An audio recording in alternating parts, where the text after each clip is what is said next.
Hello, folks. Welcome to the Crime Dawg podcast. I'm your host, Johnny FIORICA, retired 30-year veteran detective with the Rochester, New York Police Department. Sitting alongside me, my trusted co-host, as usual, who is also a veteran retired detective with the Rochester, New York Police Department after serving 22 plus years, David SIMPSON. If you want to see a full scope of our bios and what we did and accomplished over the course of our careers, you can check us out on our YouTube page at Crime Dawg Podcast, or you can go to our website, thecrimedawgpodcast.com. While you're there, check out our cool merch store. David, welcome to the pod, brother. Happy to be here, Johnny. Evening. David, we talk all the time, text messages mostly, me, you, and our producer, multiple, sometimes hundreds of texts a day. We jumped on something today. I got a lot of notifications from all over the city of Rochester the last couple of days regarding an email that Mayor Malik Evans has dropped on all city employees.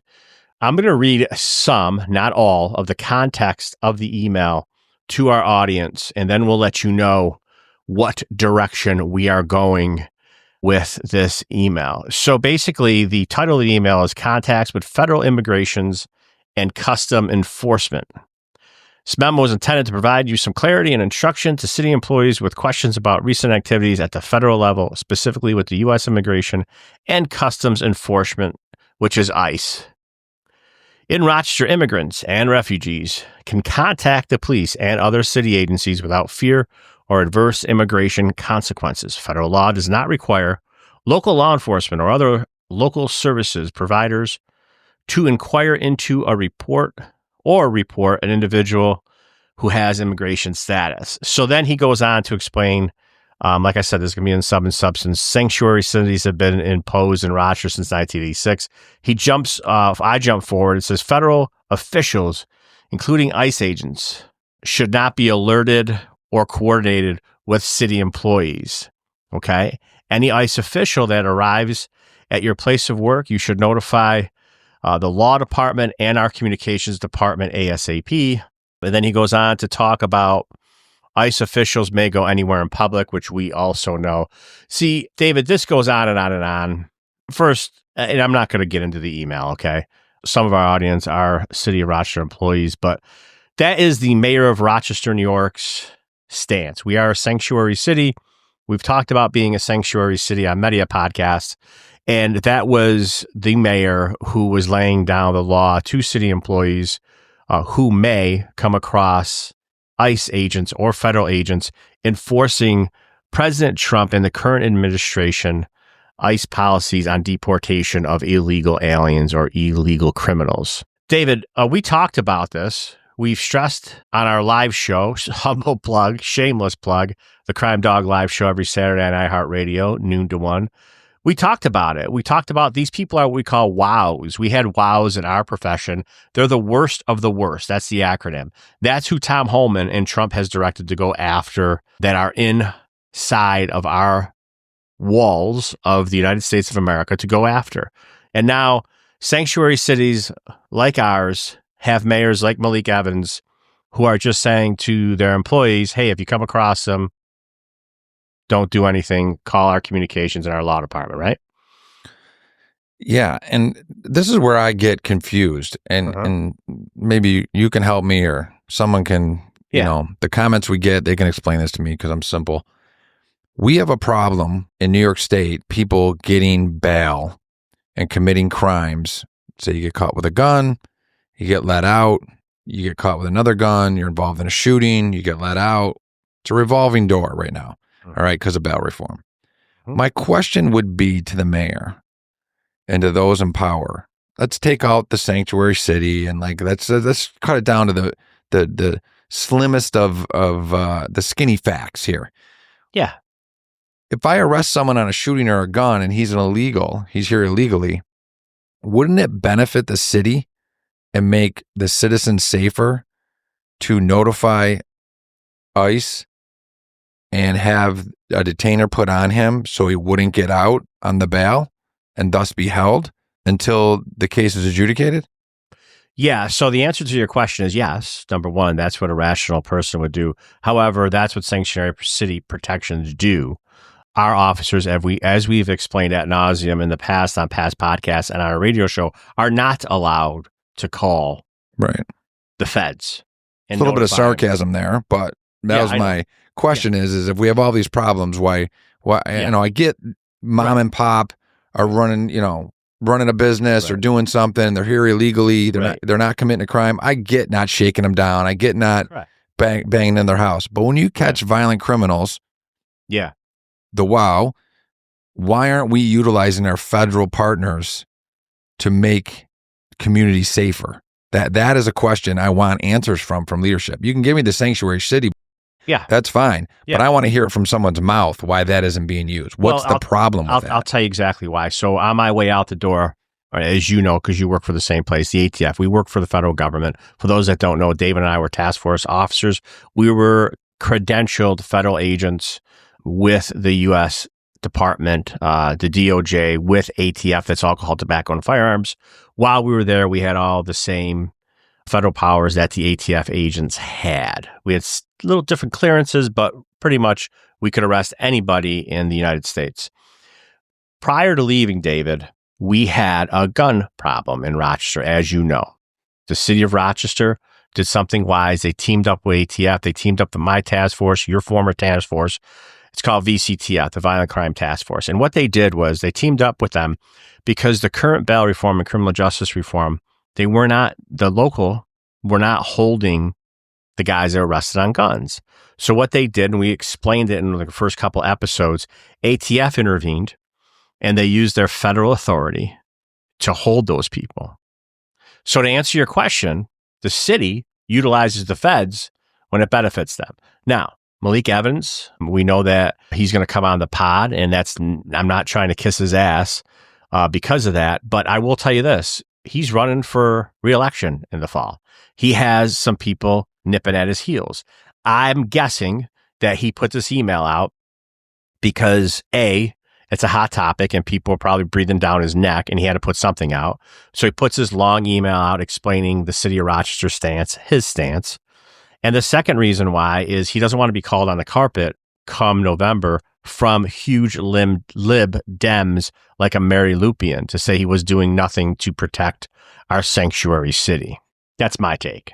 I think he would do better in the election if he took the different stance and found some middle ground where, much like Adams in New York City is, he's trying to find ways to work with ICE on the violent criminal aspect while still protecting illegal immigrants' rights that aren't breaking the law. So to me, it would be the win would be to distance himself from the Mary Lupian and go more common sense, our word, middle of the road. And moderate. That to me would fit the Democrat side of things, the moderate Democrats and the Republicans. But that's just me. I'm not a politician. Yeah. I don't know, man. I really don't know where the voting arm in Rochester sits. I do know where it sat during the presidential election, solid blue. I mean, Trump lost Rochester, Buffalo, Albany, and downstate. The rest of the state was red or pink. Pink meaning it was a little hybrid of Democrats, but mostly Republicans. So I don't know where the city's leaning on that. I think the rational business people that live in the city, we have friends that live in the Park Ave area, totally think like we think, totally think like you just said. But I'm going to take another take on this, David. And this is not being braggadocious. These are just facts, folks. David and I, as you know, all we did our whole career pretty much was go after drugs, guns, violent criminals. That was the course of our careers. We did it both above board and in an undercover capacity. That being said, David, you and I executed or wrote, either we participated or wrote thousands, and that's thousands with an S, of search warrants over the course of our careers. What really ticks me off about this sanctuary policy is a safety aspect, because what ends up happening is the ICE agents and those that assist them, most of these WOW criminals, the worst of the worst, have horrible backgrounds, violent backgrounds. And now they got to blow through doors, clear rooms to get the guy that they need. Sometimes when they do that, they have to blow by pregnant women, little kids in cribs. We did it. We're blowing through houses with handguns with no safeties on them because, sorry, people that are liberal, listen to us. Most of my career, our guns did not have any safety on them. Okay? That's a reality. Blowing through these rooms to eventually get to our bad guys.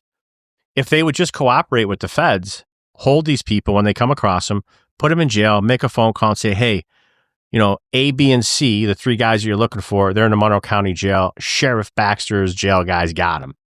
That would be beautiful. That would be gorgeous. It'd be safer for the families. Yeah. And it would also, another step of that is when ICE is going to go into that house and find the mom and the child, and they're also illegal, they're going. Yeah. So if you don't want people that aren't involved in violent crimes to be deported, why wouldn't you, when they're locked up for a gun, hand them over basically, so you don't even have them have ICE tripping over people that are here illegally but are doing the right thing. Right. And I'll go another step too. I'm so sick of these woke liberal tree hugging people that don't know how law enforcement works. Okay. And I'm not trying to be a drama queen. Okay.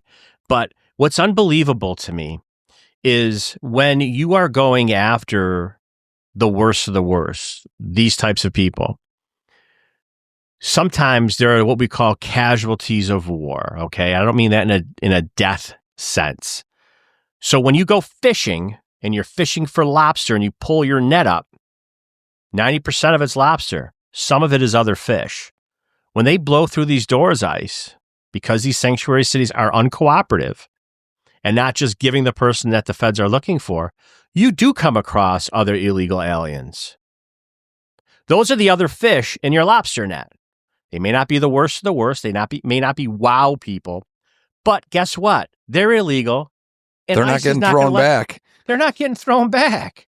They're getting caught up. So I don't want to hear from the tree hugging left, oh my God, they arrested so-and-so because he was with a bad guy. They should just took. No, they're taking the whole net. They're taking everybody that gets caught in a net. That's how it is, right, David? Yeah, you want to play games. That's what's going to happen. And it's going to be really interesting when the new Attorney General, Ms. Bondi there, when she issued basically she's cutting off government funding to sanctuary cities. I'm really interested to see how that plays out and what type of negotiations go on to find common ground. Because I would think that what we're talking about would be the common sense, common ground avenue to keep the funding, but also play nice with the feds when a guy gets locked up, but yet not be supporting them when they're coming in contact with your regular citizens who are not citizens, but your illegals here that aren't committing crimes. That to me would be the common ground to get funding back for the sanctuary cities, but we'll see. Yeah, one thing, I know we're jumping around here, but I got so much emotion to this because we chased down bad guys our whole careers. Like, we didn't chase down dudes that stole bubblegum from Rite Aid. We weren't officer friendly. No, we didn't come to your school handing out coloring books and crayons. No stickers. The last thing I want to say is ICE went to Aurora, Colorado, and I'm going to mispronounce it. I don't really give a Tren de Agua, whatever they're called. That's pretty good, dude. That was really good. Tren de Agua. I'll do it again if you. That wasn't as good. That wasn't as good. I messed it up. Okay, so we'll just say TDA. The TDA gang out of Venezuela. They took over multiple apartment complexes. But what was disgusting, because they're so forthright on what they're doing, they got tipped off. And instead of rounding up at least 100 to 200 of these gang members, they only caught like 30. So Tom Homan's pissed. His ICE agents are like, what the hell's going on? They know they were tipped off. Someone's getting locked up. Yeah, hopefully. But what's amazing is you see these tree-hugging people heckling the federal agents, trying to make the neighborhood safe, saying, get out of our neighborhood, you and they got bullhorns and whatever. I'm so sick of this. What's ridiculous is they got tipped off, which again, unsafe for the federal agents blowing through a door, unsafe for the people that you're going after, unsafe for the neighborhood. So that being said, law enforcement, knock on wood, usually wins. So be careful what you wish for, folks, when you tip people off. But I'm telling you right now, David, Tom Homan, and we've used this term over the course of our careers, he's playing smash mouth football right now. He's playing smash mouth football. He's in your face. He's a fullback. He ain't backing down. It's yardage forward, not side to side, not going backwards. Okay. In lieu of the Super Bowl this weekend, we can make those analogies. But I'll tell you right now, he's playing smash mouth football, and him and his guys aren't messing around. He's an impressive guy. He's an impressive leader. Seeing how he's come in and just hit the ground running, and there's no intimidating him or backing him off, and he's a bull. He's got one direction. He's been given an order, and he's gonna follow through and take that hill. He's impressive. He is impressive. He's amazing. He's really super duper cool, man. And I wish them the best. We worked with a lot of federal agencies, all of them actually. And at the end of the day, I hope that, they have God at their back, because going through doors is a dangerous game. You and I did it for decades, and I just hope that they all come out on the other side. David, anything to add on this? No, sir. Okay, cool. So listen, folks, if you enjoyed this episode, click like and subscribe on our YouTube channel. That's at Crime Dawg Podcast, at Crime Dawg Podcast. Again, you can go to our website, thecrimedogpodcast.com, for our merch store. If, again, you can't get enough of David and I, which most people, they're like, hey, listen, guys, we can handle you once a week, but we ain't taking you on the radio show. But people like our good friends and family say, yes, we do want more. If you want more, go to iHeartRadio, go to the app, go to your desktop computer, click on it, click the Crime Dawg Live Show, DAWG, Crime Dawg Live Show on iHeart, and you could listen to us from noon to 1 live every Saturday. We take live phone calls unscreened from our producer, Pam, and you can be part of the show. You can call and ask us anything you want. But at the end of the day, thank you for listening to this episode. We hope you tune in for future episodes of the Crime Dawg Podcast. But if you can't make it, like my brother-in-law Frankie Grassi says, who cares?